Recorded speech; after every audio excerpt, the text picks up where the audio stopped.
I had occasion to talk to someone who asked to remain unnamed, but who is familiar with how the government works during periods of crisis when it comes to economic matters, and obviously says that the New York Federal Reserve needs to, and some of this is rather technical, check how all the financial parties who have obligations to one another in Lower Manhattan are doing right now. It's a so-called settlement process. Who can make good on what trade or investment to whom? The New York Federal Reserve, as we stated earlier, has promised to provide enough money to keep the economy afloat through this difficult period, given that the center of the financial world has been attacked today. There is a process that will go forward. What is impaired physically in terms of trading systems, exchanges that are housed in the World Trade Center? What isn't? How are the books in shape? These are the issues that economic policymakers, Tom, have to deal with in the next 24 hours. There has been a great deal of speculation. The exchange will not open for business tomorrow.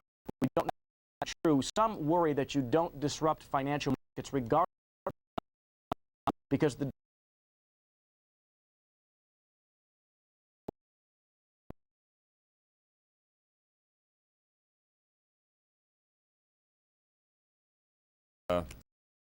Ron Insana, who was on a different kind of an assignment today when he was caught down there. We're grateful.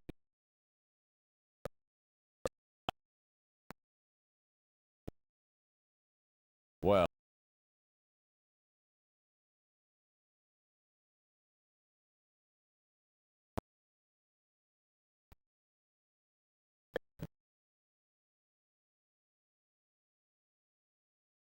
rescue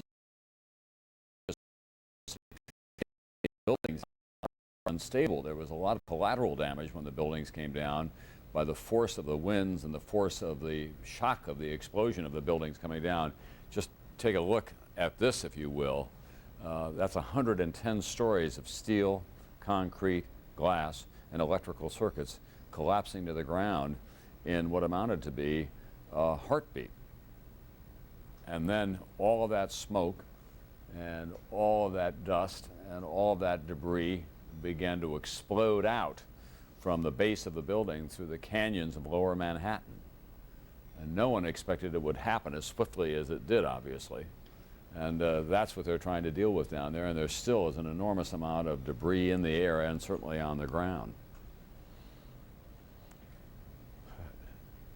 The financial institutions that are located there have established 1-800 numbers, and they're calling their workers. This is the plane, the second plane that went in.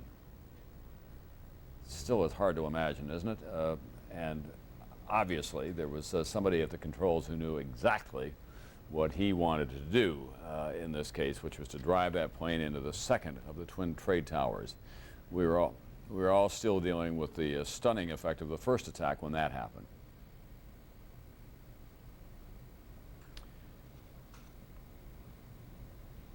And then 18 minutes later, the second plane goes in. And when that was reported, I thought it was a wild rumor. And then at 9:30, Jim Eklashevsky said there's been some kind of an explosion at the Pentagon. In fact, it was a plane that crashed into that. Later, we heard that a United Airlines plane had crashed outside of Pittsburgh. It was en route from Boston from Newark to Los Angeles. It was United Flight 93. Going from Newark to Los Angeles. It went down after a passenger on board using his cell phone radioed frantically, "We're being hijacked, we're being hijacked." Virginia Cha, you're in Midtown? See the skyline of Lower Manhattan behind me, the familiar twin towers of the World Trade Center gone, obliterated, and we're not used to seeing that. And the smoke you referred to, the billowing cloud of gray smoke, continuously spreading up into the air for about the last 6 hours. That smoke filled with soot and ash, and most of the folks who are down there working rescue and either wearing gas masks or masks like these just in order to breathe as they work down there. It is the most horrible devastation I've ever personally witnessed firsthand. I was on this morning heading down to the World Trade Center area to meet a crew to cover this story when it first broke. On foot because all transportation shut down, police barricades, no way to get in by car. And as I walked down toward that area, thousands of people were streaming toward me, going away from that area, trying to escape the devastation and the potential danger. As I walked toward it, we all heard a rumble. There had been one tower still standing at that point, and we turned and gasped in just a horrific sight, as you've seen many times throughout the day. You've been watching that tower just cascading down. People watching from about 20 blocks north in relative safety saying, oh my God, tears, screaming. Unbelievable that there would be people in that building and near the building whose fate it was almost inevitable that they were going to be severely injured or killed. As far as the casualties, the numbers are trickling in, but of course very difficult because the rescue effort has been hampered because of the potential for danger. When we were down there, police continued to move us north, so we would be in one area considered safe, and then moments later they would come and move us a couple of blocks north more, saying that there was potential for more explosion. This was after both towers had already fallen. So it's difficult for them to get in. There have been hundreds of people taken to area hospitals, critically injured, as well as people who have not made it. And as far as people that may be still trapped or dead in the rubble, that information is still coming to us very slowly, Tom. Thank you, Virginia. We have on the phone now the Jordanian ambassador to the United States, Marwan Marasher, and Jordan, of course, is one of the moderate Arab states. It's always had open lines of communication to this country. It has a new monarch since the death of King Hussein, and we're joined on the telephone now by Marwan Marasher. There are going to be a lot of Americans, obviously, Mr. Ambassador, who are upset by those scenes of some Palestinians on the West Bank who have been celebrating today. What has been the official reaction? Our condolences to the victims of the families and our strong condemnation for the act. His Majesty King Abdullah just sent a message of condolences to the President, and the government has issued its strong condemnation of this heinous and senseless crime. I need to say that the scenes that we've seen on TV are largely those of few kids on the streets. I cannot believe, and I do not think that there is anybody who would really condone such heinous crimes, and I have no doubt that the Palestinians, as the rest of the Arab world, joins the United States in condemning the attack and in really willing to do everything to help with all future moves. As I recall, there was a report that your king was scheduled to come to America sometime this fall. Is that trip still on, so far as you know? In fact, the king was on his way, and he could not land in the United States. He was in mid-air when these attacks took place, and he had to turn back and go back to Jordan because of the incidents. Mr. Ambassador, this is going to be a trial for all parties, not just the United States, but Arab states in your part of the world, also for Israel and for right-thinking people everywhere. Do you think that there ought to be some extraordinary summit meeting of some kind to deal with this, what we now know is the cold, harsh reality of terrorism in our lives? Absolutely. First of all, I need to say that Jordan has always cooperated very strongly with the United States in stemming terrorist attacks. The terrorist attacks that were about to take place during the turn of the millennium, Jordan played a key part in informing the United States about these attacks. We continue to hold very steadfast in our efforts to combat terrorism everywhere. We, of course, still do not know who did these crimes, and perhaps it is still early to tell or assign blame, but whoever did them certainly deserves to be punished, I think. Mr. Ambassador, thank you very much for being with us today, and we're sorry that King Abdullah was not able to make his trip to the United States, but perhaps he'll be able to do it later in the year. Thank you again for joining us. Maurice Dubois is in Paris. He works for WNBC here in New York. Maurice? Yeah, Maurice, tell us what's been going on in the French capital. Tom, I'm as stunned as anybody. My new wife and I were coming back to New York from our honeymoon, from Charles de Gaulle Airport to Paris. We were halfway across the Atlantic between Paris and New York when the pilot got on and said we were turning around. And it almost sounded like one of those moments where he would, be kidding, like you've heard pilots joke around before. But It was obvious that he wasn't, and we turned around, and no one knew exactly what was going on for a good hour. And by the time he told us, and as the word spread throughout the plane, I mean, stunned doesn't even begin to describe how everybody reacted. And right now, there's hundreds of people on the ground at Paris Charles de Gaulle Airport looking for places to stay for the night and looking for information, any shred of it we can find. People are gathering around television sets, commiserating. Rumors are flying. People aren't sure exactly what's going on, but here we are. Television carrying this kind of wall-to-wall? Exactly. As you would expect, like in the United States, the French are mulling it, trying to dissect it, trying to digest it. No one really has any idea. I mean, stunned is the only word I can think of, because I still am. I mean, we got off the plane about a half an hour ago, and we're still trying to make some sense of it. All right, Maurice Dubois, who works for WNBC here in New York, who was returning from his honeymoon, and he was turned around over the Atlantic and returned to Paris because no planes were allowed to land in the United States. There was one report that transatlantic flights would be diverted to Canada. It was a fair amount of chaos today. We can only imagine what air traffic controllers were going through, especially when those 4 planes were hijacked almost simultaneously. And then it does appear that they tried to fly so low because they might have been trying to escape some radar detection on what they were up to, both in New York and in Washington, D.C. There were eyewitness accounts of the airliners going over Washington Square Park here in New York at a very low level, and also over Lafayette Square in Washington, in the heart of the Capitol, at a low level moments before they crashed into the Pentagon and into the Twin Trade Towers. Ken Allard is another one of our national security and terrorist experts, and he joins us now. Mr. Allard, we've been asking everyone all day long, and most experts have been saying, look, I did expect that there would be some kind of a terrorist incident, but uniformly, most people have been stunned by the magnitude of this one and how sophisticated it was. Well, Tom, I have to say that I'm as stunned as anyone else, simply because of the fact that although we had seen the sophistication, apparently, of the Osama bin Laden network, being able to target 2 embassies in Africa almost simultaneously, the ability to put 4 teams into the air to hijack these airliners, the precision with which they executed this operation also suggests that it was extremely well planned. So again, the thing that I think has crumbled to the ground, along, unfortunately, with the World Trade Center, are some of our preconceptions about the nature of this challenge and, frankly, their ability to carry out operations within the United States. What kind of extraordinary measures are going to have to be put in place besides beefing up security at the airports, in your judgment? Well, Tom, life is going to change. I mean, not only are we going to see much more intrusive security at places like airports and other places where we gather in public, but we are also, I think, going to see some major changes in American foreign policy.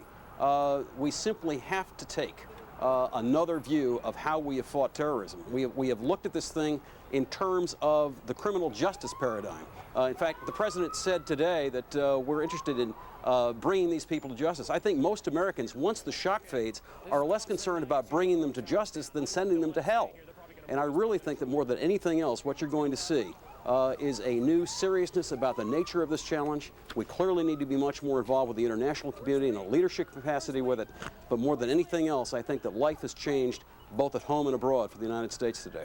Mr. Allard, do you think that we're going to have to go so far as to put armed undercover people on some of these commercial airliners? El Al has been doing that for a long time. I think we'll probably see that. I think we'll see that sooner rather than later, simply because of the fact the last time that we went through this, back in the 1970s, we put sky marshals on board, and it began to stop that whole rash of hijackings that we had had. We've gotten in this country, unfortunately, a little bit lax. Those of us that have spent any time at all traveling in Europe are constantly surprised when we get back to the United States to find that the standards are not quite the same. We've enjoyed, Tom, I think, a great deal of security and in this country without having to necessarily be worried about all these threats. Well, that's, again, one of the things that changed today in this country, and I don't think it's going to be back anytime soon. Thank you very much. Ken Allard, who is a National Security Affairs Authority and an expert on terrorism as well, echoing what so many people have said today about how our lives are going to change and the magnitude of this attack, which has stunned almost all the authorities who have looked at this. They did expect some kind of a terrorist incident, but not anything as complex or as sophisticated or as effective in a most cold-blooded way as this one has been. We're going to go to the Pentagon now, I think. NBC Jim Miklashevsky. couple This of is Admiral. issues that Ms. Clark addressed a few minutes ago. We didn't have good answers for. We do have a couple of them now. All of the service secretaries and all of the service chiefs are accounted for. Also, all military installations around the world are at Force Protection Condition Delta. D as in Delta. That's as high as it goes. Normally that is imposed on a local basis, but given the magnitude of the attacks today, it was directed worldwide. Those two things. The F-16. Oh, there was a rumor earlier today, several hours ago now, that some F-16s or one F-16 had shot down some plane somewhere. That didn't happen. I cannot explain to you the cause of the crash of the airplane near Pittsburgh, but it was not engagement by a U.S. fighter aircraft. What happened?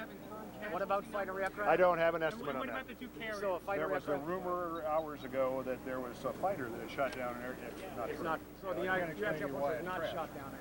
Do you know anything about the plane? Admiral Quigley, that was just a few moments ago on videotape. He was trying to confirm that all the service chiefs are in a secure location. So is the Secretary of Defense. He also said an F-16 did not shoot down anything. I had not heard that rumor. There have been a number of them flying around today. We've tried to share with you as best we can just what we have been able to confirm. There was a period of great uncertainty, obviously, in the early hours, but now, for several hours, the questions that we have primarily in our mind are how many people are still trapped and how many people may have been killed in the World Trade Center and at the Pentagon when those planes went down. We do know that the death toll from the hijacked planes, the passenger list and the crews, 266 altogether. On the phone with us now is the ambassador from Egypt, Nabil Sami, who joins us. Egypt, of course, has been one of those moderate Arab states that has been closely aligned with the United States. We have a strong military relationship. Mr. Ambassador, what has been the official reaction of your government to what happened here today? We have unequivocally condemned this atrocious act. The President has publicly made a statement to that effect, and President Mubarak has also sent a condolence message to President Bush. The loss of life, innocent loss of life, whether they are civilians or military, is simply an atrocious event which we truly condemn. And Mr. Ambassador, within your own country, you too have been targets of what I think you could fairly describe as Islamic radicals and terrorists. They have directed their rage against your government. Is there going to have to be some kind of a new effort internationally between countries that may not be necessarily aligned with each other ideologically to do something about this terrorism? We faced the problem of terrorism quite seriously in the early 90s. It has subsided since then. We were quite ready and cooperative in holding different, engaging internationally on this issue. I think we will, needless to say, continue to do so. I would, nevertheless, at this point, refrain from getting into exact details until we see all of the information as to what exactly happened, where, and when. But this is truly something that we condemn. Yeah, our correspondent in Tel Aviv, Martin Fletcher, reported that within recent days, the Egyptian government has been critical of the United States in the Middle East as the escalation of violence between Israel and the PLO has begun to take an ever higher toll. Has your government been critical of the United States? Our relations with the U.S. are strong and frankly quite constructive. Whether we agree or disagree on issues, that does happen. But nevertheless, we've urged the U.S. to play a more prominent, more high-profile role. That is one thing. This does not justify in any way what we've seen here today. Don't you think it's going to be more difficult for the United States to play that kind of a role if, in fact, we discover that these acts were committed by Islamic activists and radicals? If, and I underline if, because, again, let's not forget that we've witnessed cases before where people have been accused of situations like this in Oklahoma, and this has proved not to be the case. But if these were acts of terrorists, they are terrorists, not reflective or representative of the people of the region. I'm aware of no Arab government that has in any way said anything but a severe condemnation of what we've seen here today. Mr. Ambassador, thank you very much, and you're absolutely correct in that last declaration, all of the governments in the Middle East have uniformly condemned this, including the Taliban government in Afghanistan, denying that Osama bin Laden played any role in these attacks in New York City and in Washington, D.C. Osama bin Laden is widely regarded as the #1 terrorist in the world and is widely believed to be harbored within Afghanistan by the Taliban, although they have always denied that. Let's go to NBC's Robert Bazell, who has been staked out all day long at St. Vincent's Hospital, which is very close to the carnage in lower Manhattan. I guess he's back now. Bob, what do we know about casualties at this point? The casualties have certainly been there, Tom. I saw dead and mangled bodies myself. They've been coming in all day long in a steady stream. St. Vincent's Hospital, where I is the closest trauma center. However, an emergency plan went into effect today involving every one of the 190 hospitals in New York City. Hundreds of doctors and nurses turned out at every location. In Greenwich Village, which is where St. Vincent's Hospital was, there were so many people showed up to donate blood that some of them had to be turned away and taken to other hospitals. However, every physician that I spoke with said that this is just the beginning. There's kind of an eerie calm to the fact that they've even at one hospital seen only 250 injuries, about 30 of them serious. Everybody expects that there's a lot more people trapped under that rubble, and it's going to take a long time to get them out. The injuries have included just about everything. They've been massive trauma, the severe burns, smoke inhalation, and a very high percentage of them have been firefighters, police officers, and other emergency workers, because those people were very close in, especially when the second tower fell down. So we're going to see an enormous carnage, I think, among the people who were there to help today, Tom. All right, thanks very much, NBC Robert Bazell. Bob, just let me ask you one other question. The nature of the injuries, I gather a lot of them were burns, and smoke inhalation was a huge problem, right? Well, both smoke inhalation and a lot of trauma from falling stone and bricks from the collapsing buildings. So there was much more of a variety. They were comparing it at this hospital to the 1993 World Trade Center bombing, and most of the injuries there were from smoke inhalation because of the smoke was coming up from the basement. There was a very sad story at St. Vincent's Hospital where a nurse was emailing her husband, who was trapped on the upper floor of the second building, and the email stopped and she looked out the window and saw the building collapse. Oh my God. You mean a nurse was at St. Vincent's Hospital, was on email to her husband? Yes, her husband was working in the hospital in the second tower, the remaining tower. He was emailing her that he was okay. They were back and forth. She was running off to do her duties. The emailing stopped. She looked out the building and saw the building collapse. It's one of what we're going to, I believe, thousands and thousands of stories like that happened in New York today, and we're going to hear many more.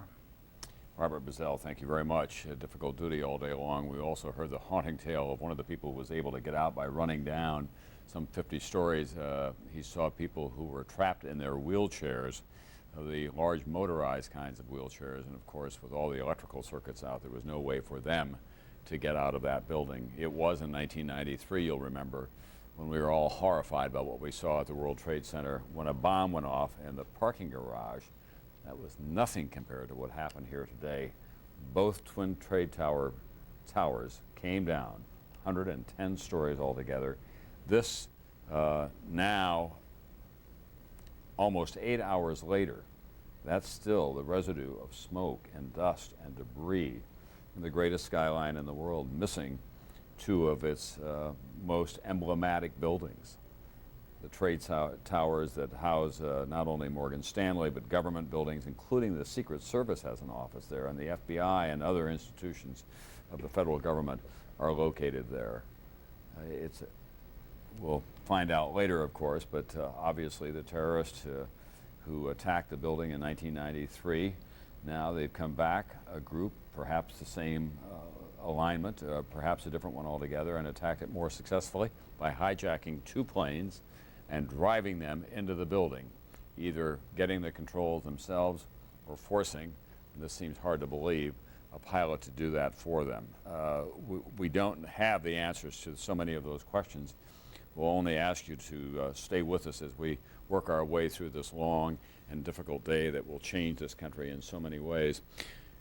Mr. Standish from Jane's Intelligence Digest, Alex Standish, who's still with us from London. How can free democracies deal with terrorism even if they had the will to all get together and settle on one plan?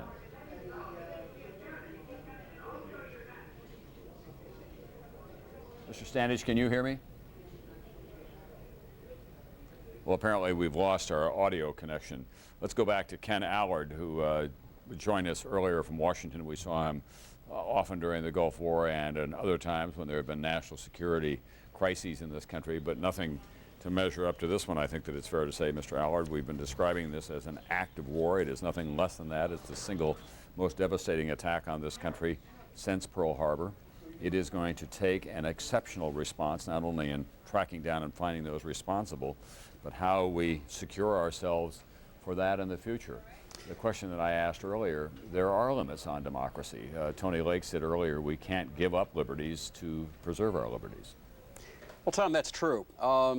In trying to grope, for some historical perspective on this, and again, you've written a lot about World War II yourself. The thought that occurred to me was what Admiral Yamamoto said after Pearl Harbor.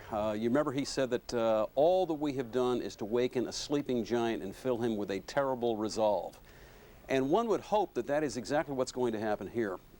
If the United States, if the American people, in the aftermath of this can come together and basically support whatever has to be done, both in their internal security, in our internal security here, as well as probably some new directions abroad, that's probably the most that we can hope for.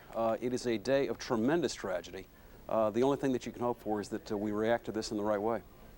We did have to, during World War II and during the Civil War, give up certain liberties, at least for the short term. Do you think that that's going to be what's going to happen this time as well? Well, Tom, there's no way to upset the American people any more than by telling them something that they have to do when they don't really want to. And that's true of any of us that try and rush through airports at the last minute. But, it's very, very clear that we're going to have to make some adjustments in the way that we think about these things, simply as the price of living in a much more turbulent world than I think many of us had fully realized up until today. That's going to involve not only those kinds of things, it's going to involve some very, very tricky questions for the FBI and the various other agencies that are going to be pursuing this investigation. Very simply because the fact that whatever the terrorists were that carried out this operation today had help within this country. And it's going to become an extremely difficult thing, and it's also very clear to me looking at this that some of what we have looked at before in terms of the judicial prohibitions, in terms of the judicial restraints, are going to have to be relooked again, simply in light of this new heightened sense of vulnerability that we have in this country. Mr. Allard, thank you very much. We're going to now report on something that we've been holding for a time. We had heard earlier, and I alluded to this, that there could be some prominent people on board these planes. The plane that went from Dulles to Los Angeles, for example, and then was driven into the Pentagon. Ted Olson, who is the solicitor of the United States, he argued before the U.S. Supreme Court on behalf of George W. Bush. His wife, Barbara Olson, is a prominent legal commentator. We're now told by a number of their friends that she was on board the plane and called him from a cell phone saying, "We're being hijacked. Do you believe this?" And then the cell phone went with a bright, outspoken, extremely articulate and passionate defender of her causes with a keen sense of humor as well. And apparently she was on the plane and managed to get off a cell phone call to her husband. So our deepest sympathy, obviously, to the Olson family and to all those other families who had family members on the plane. We've also been told today that a man by the name of David Angel, who was the executive producer of Frasier, one of the most popular of the NBC television series, and his family were scheduled to return to Los Angeles from Cape Cod on the American Airlines flight that was hijacked and used in the terrorist attack on the World Trade Center. This from his brother. So we are beginning to get now, unfortunately, but it's inevitable, the names and the count of the people who have died. Former President Clinton, who led the nation through the 1995 Oklahoma City bombing, urged Americans today to rally behind President Bush in the aftermath of Tuesday's terrorist attack. He said, "We should not be second-guessing. We should be supporting him," he said in a telephone interview while traveling to Australia.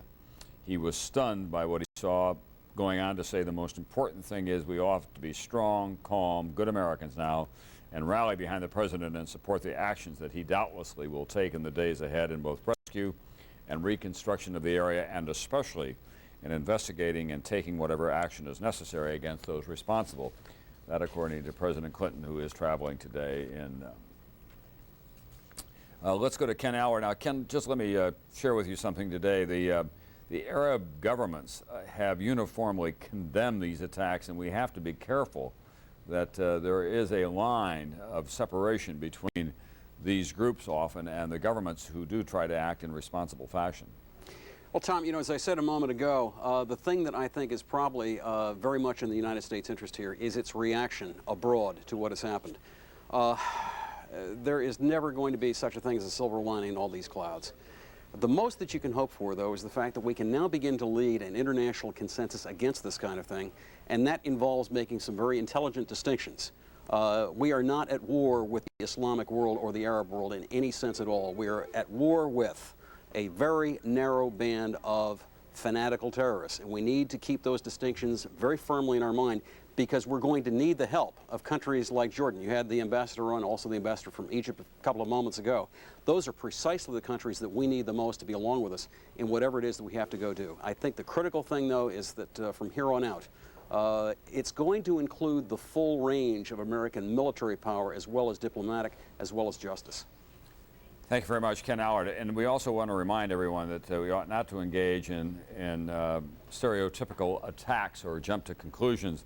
The Council on American Islamic Relations is sending out an email calling on all Muslims to offer assistance to victims of the attack, while at the same time encouraging precautions for followers of the faith. This is part of what they said. They said those who wear Islamic attire should consider staying out of public areas for the immediate future.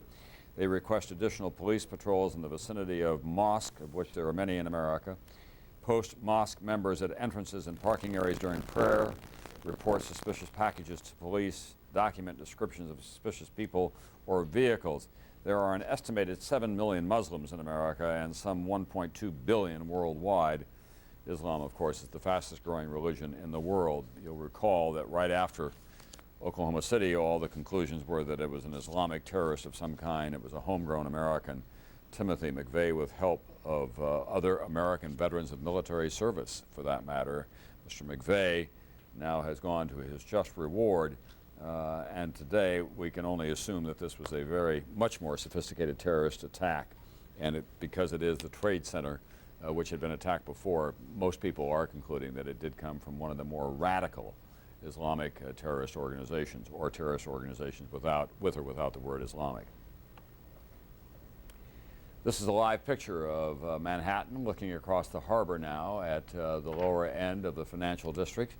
Until 9:42 this morning, you would see the gleaming twin towers of the World Trade Center, and then they were attacked, and within a few hours they went down. We're now told that President Bush is scheduled to leave Offutt, the Strategic Air Command headquarters, shortly for an undisclosed location. That's according to the press pool that does travel with the president. It travels in the back of Air Force One, the 747. Has been set up. There's another angle on the collapse of the trade towers. However many times you may look at it, it still boggles the mind. Belief is suspended, thinking, could this have happened?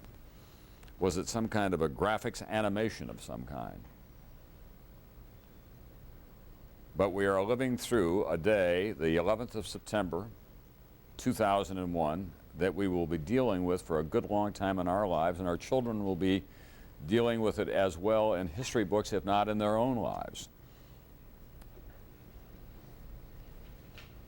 Any number of people have pointed out that the 11th of September in shorthand is 9/11, and 9/11 was overtaxed today across this country in so many ways.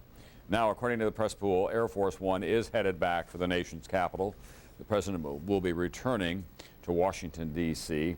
It is important that business go on as best it can from our institutions of governance, so that terrorists don't have the impression that they're putting this government on the run in some fashion. Amy Baker was in the World Trade Center when Bakehurst. Amy, are you there? Yes, I'm right here. It's Go ahead. Hello? Tell me your last name. Dakers, like Bakers, but D. Dakers. Okay. Where were you?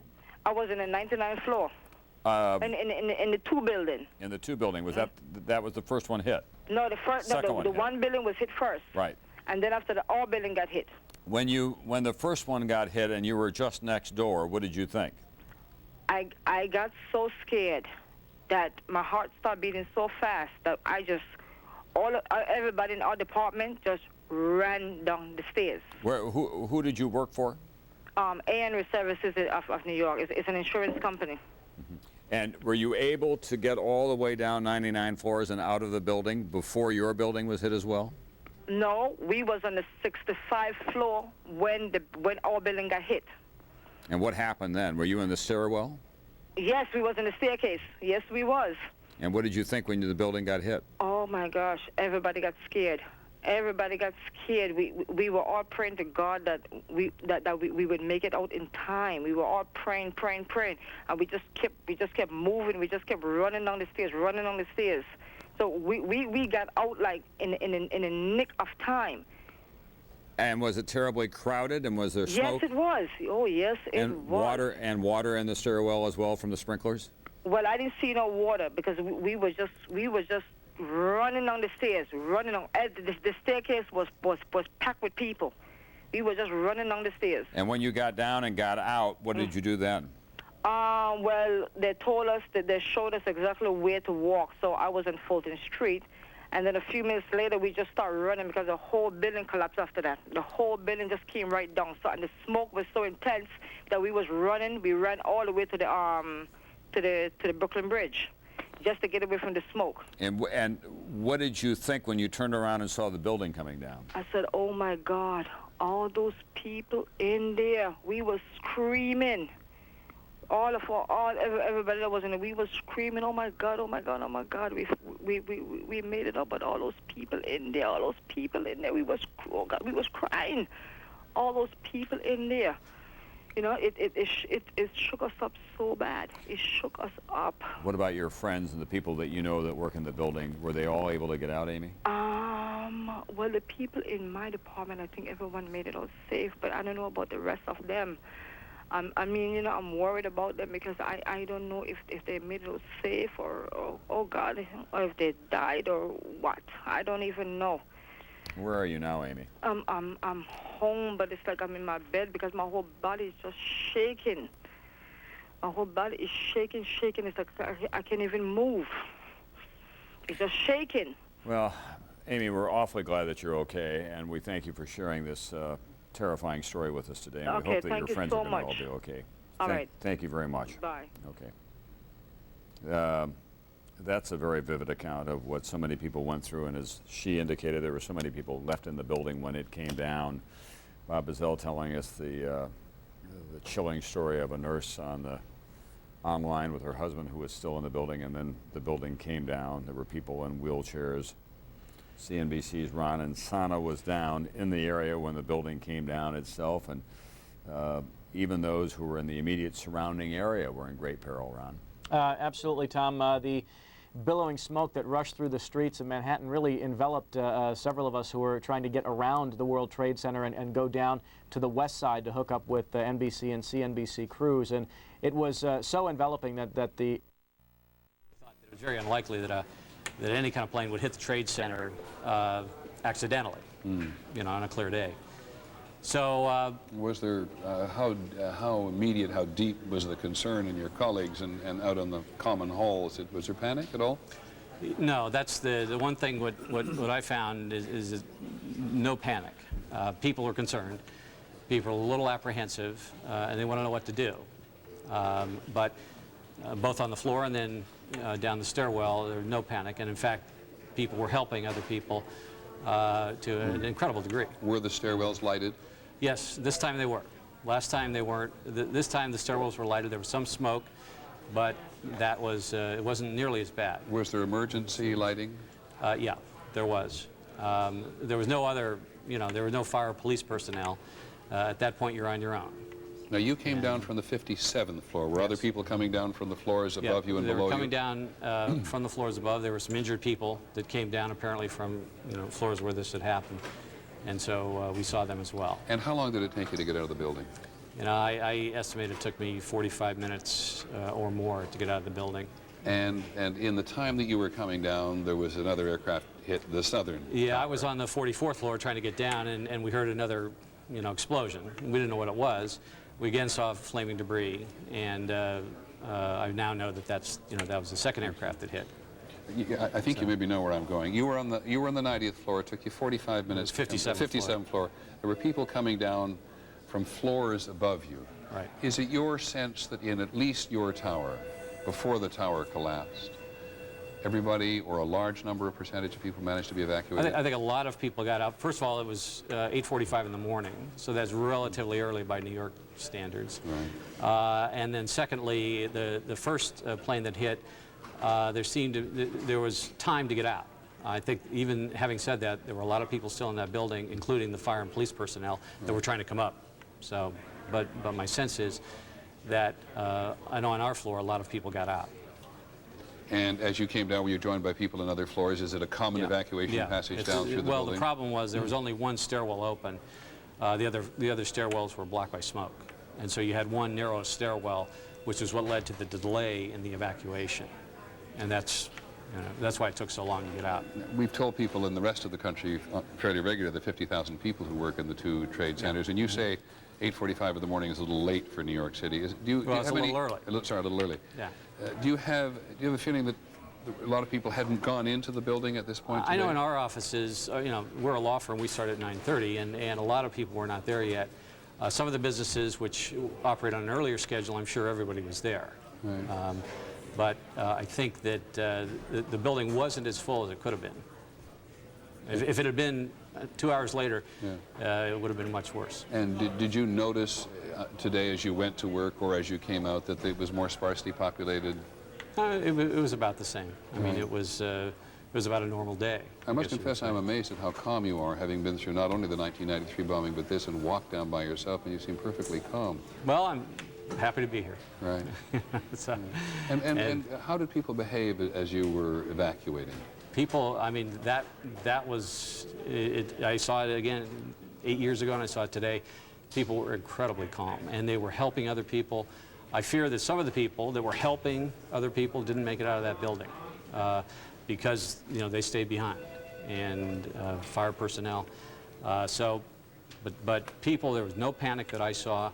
And in that environment, you have a narrow stairwell, a lot of people, you don't know what's going on. It's a recipe for disaster, and the people are very, very calm. Could you tell at all from your perspective on the 57th floor that when the aircraft hits, which we think is about the 90th floor, at least in the very top part of the building, how many floors were actually damaged at the time, or did people talk at all about the degree of damage that had been done just by the plane hitting before the building collapsed? It was a little hard to tell. You had some people coming down from the higher floors. So people were able to get from the higher floors down through the damaged part of the building? Well, that I don't know. Okay. My sense is that they came down from floors under 90 and were able to get down above 90. I don't know. Okay. I know that in Tower 2, I talked to someone from Tower 2, and they were able to get down from around the 88th floor. They were evacuating. When our tower was hit, they were evacuating, and then their tower was hit. And even so, they were able to get down because they were on the right side of the building. Right. So, and were you there when first Tower 2 and then Tower 1 collapsed? Well, I just had exited the building, and I was out on Church Street, and the way I saw it, Tower 2 came down. The South Tower came down first, and I did see that, yeah. And then I assume you ran. I ran like hell.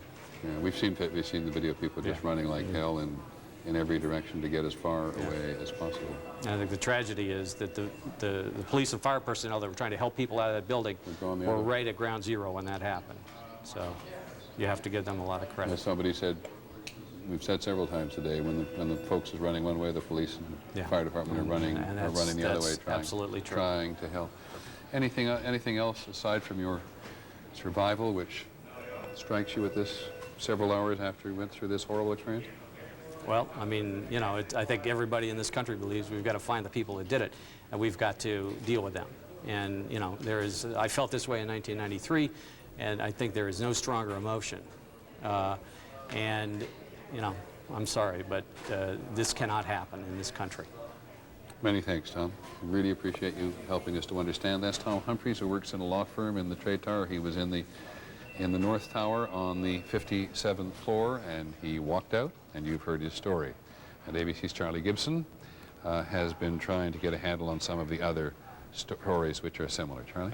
Well, Peter, we've been trying to keep track of the injury situation as it exists. Obviously, the numbers of those who have died today, it's going to be some time before we have any estimates, and properly people in New York and in Washington around the Pentagon are not commenting. They shouldn't, because we don't have any concept. But as you reported a few moments ago, Mayor Giuliani did talk about the numbers of injured, saying at least, and these are very rough numbers, at least 2,100 people injured, 600 taken to hospitals, 1,500 walking wounded, he said, many of whom have been evacuated to New Jersey's Liberty State Park. Right across are there waiting to take injured away from that facility, but they are doing treatment of people right on the site or nearby at Chelsea Piers. Reports from some of the hospitals that are taking the injured. St. Vincent's Hospital here in New York, the numbers again very rough, but an estimate of over 200 that have been taken in there, 3 dead, 18 in critical condition, and the most chilling quote that you can hear, Dr. Stephen Stern there at St. Vincent's Hospital quoted as saying, hundreds of people coming in have been burned from head to toe. Bellevue Hospital reporting more than 100 patients brought in, 2 dead. Beth Israel reporting earlier that 70 patients had been brought in. There are some estimates from hospitals in Virginia near the Pentagon of dozens of people having been brought in there. And I guess the heartening note in all this, hospitals around New York that are not in the immediate vicinity of the World Trade Centers, people saying hundreds of donors are reportedly lined up to give blood outside Beth Israel Medical Center and some others here in New York City.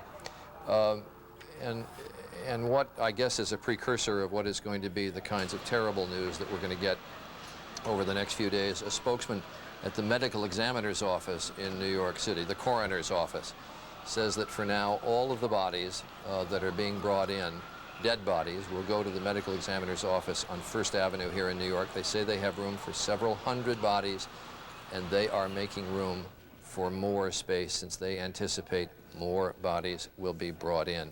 One other note to mention, at 4:30 this afternoon Eastern Time, the FEMA, the Federal Emergency Management Agency, says that it has activated all 10 of FEMA's regional headquarters around the country, including those on the East Coast and then all the way west as far as San Francisco and the state of Washington.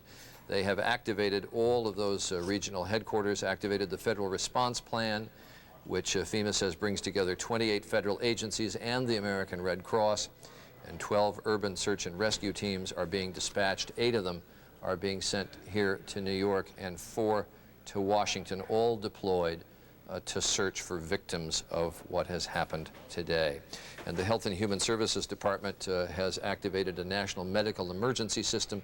It's really an unprecedented move, but it could dispatch nearly 7,000 volunteer doctors, nurses, pharmacists, other medical staff to areas that have been affected by today's attacks. So that brings you up somewhat to date on what's being done in terms of those who have been injured and provisions now being made for those who've been killed today. Peter? Thank you, Charlie, very much. Just to try to keep the sort of sense or the proportion of casualties into some kind of in some kind of perspective. The gentleman with whom we've just been talking, who worked in a law firm in the Northern Tower, said that after the first aircraft hit in that tower, which is 8:48 Eastern Time, this is one of those "where were you when" moments I'm just utterly convinced will be that way in historical terms. Where were you when the first aircraft and then the second aircraft crashed or were crashed into the Twin Trade Towers in New York City on this day, the 11th of the month? And there's a timeline. If it's 8 hours now since this happened, and where Mayor Giuliani speaks just a few minutes ago, they know of 2,100 people injured. And you see the pictures that the young man brought us from the absolute bottom, ground zero location, where the tower not only crashed on itself, but then crashed down into the ground. There wasn't a sound there except the sound of flames licking up from underground, and there was no sign of any person. And we know, because we've said it many times, that the fire department and the police department were going inwards, not outwards, when all of this happened. It's just absolutely impossible to get a grasp at. I'm very interested in the gentleman we spoke to a little while ago from the law firm, Tom, I've probably forgotten his last name. Say it out loud. Thank you, Tom Humphreys. Tom Humphreys, who said that it was his impression, at least in his building, in the North Tower, that a lot of people got out of that or had not arrived at work because it was, as he said, by New York standards, just a little earlier than people were accustomed. But when this young man, Mr. Sabi, brought us his video that he'd taken, just got on his motorbike up and then walked in to this scene on the ground, it is to realize that everybody's being kept, as Bill Blakemore subsequently confirmed for us, being kept at a distance from this at the side, and that's what's left on the left of the facade of the North Tower.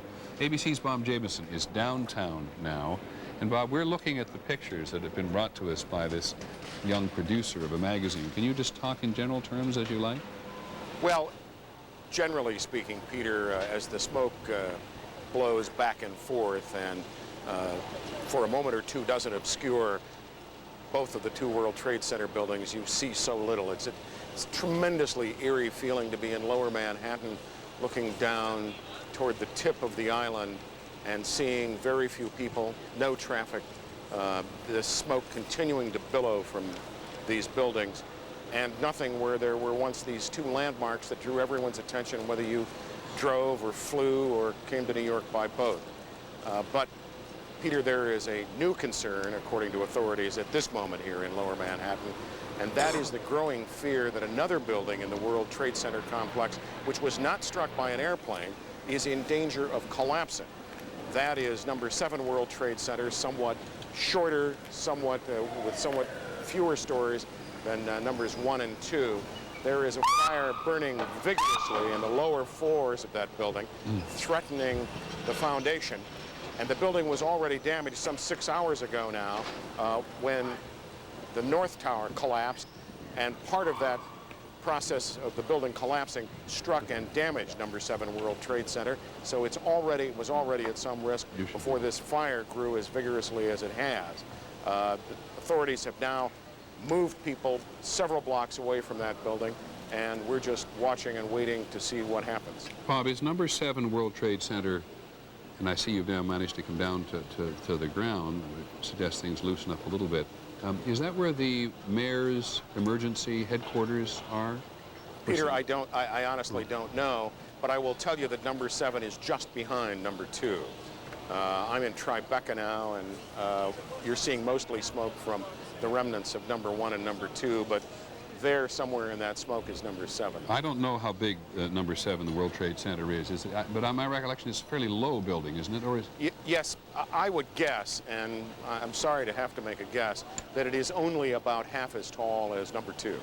Okay. That seems to me what it appeared to be. We'll find out soon enough. I appreciate it, Bob. Thanks very much. Bob Jameson, who, as this day unveils, manages to get closer and closer. In a minute, we're going to talk to a freelance photographer who got really close today, but he's making a phone call at the moment. Take your time, Evan, and we'll come back to you. I can see where you've been just by the state of your equipment at this moment.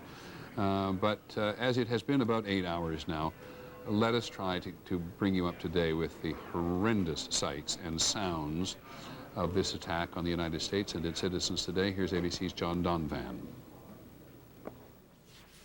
We want to tell you what we know as we know it. We just got a report in that there's been some sort of explosion at the first thing any television camera saw this morning was this.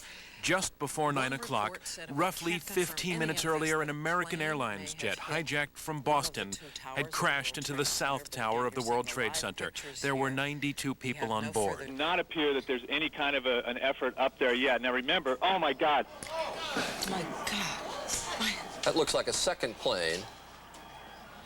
I did not see a plane go in. Minutes later, the second plane, the second tower. The fireball ate up the aircraft. It was a United Airlines flight, a 767 from Boston to Los Angeles. There had been 65 people on board. Some sort of a concerted... I was happened to look on the first tower, and I actually saw people waving where the first plane crashed through, and then it was unbelievable seeing this second jet come crashing into the second tower. What is going on? New York City was staggered. As soon as he got hit, I was thrown to a window. So I was very lucky to get out. There's a lot of people that didn't get out. There's a lot of people coming down the stairs, burnt up. It's bad. And still it wasn't over. This was the southern tower falling in on itself. It was now roughly an hour since the first attack. Meanwhile, it was beginning here in Washington. Another hijacked plane hits the Pentagon. U.S. officials are saying there was no warning, no indicators of any kind of a likely terrorist attack. Number two, they say Pentagon officials within the intelligence and the counterterrorism offices are now looking at this very intensely. ABC reporters across the city are beginning to hear the word terrorism. It seems obvious unofficially to people here that it was a terrorist attack, but they obviously can't reach any firm conclusions at this point. So the Pentagon is engaged, and I'm sure law enforcement is, but they say they had no warnings. Report piles on report.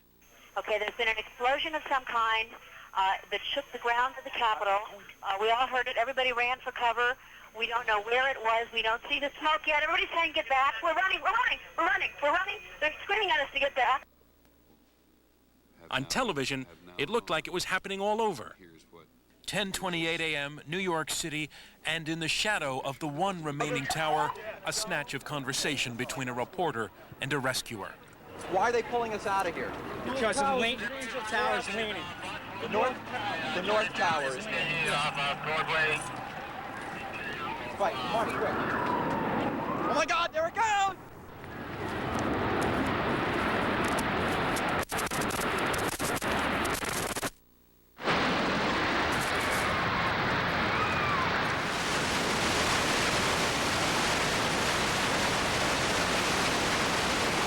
I looked up as soon as we got across the street. I looked up, I saw the tower start to buckle. I just turned and ran, ducked down, put a jacket over my head. 3 or 4 of us huddled together, and it was just black everywhere. Washington, the White House is evacuated. The Office of Personnel Management says all federal office buildings in the Washington area have been evacuated and closed. The employees sent home immediately. The evacuation order creates instant gridlock in downtown Washington. The president was not in the city. He was in Florida visiting a school. Today we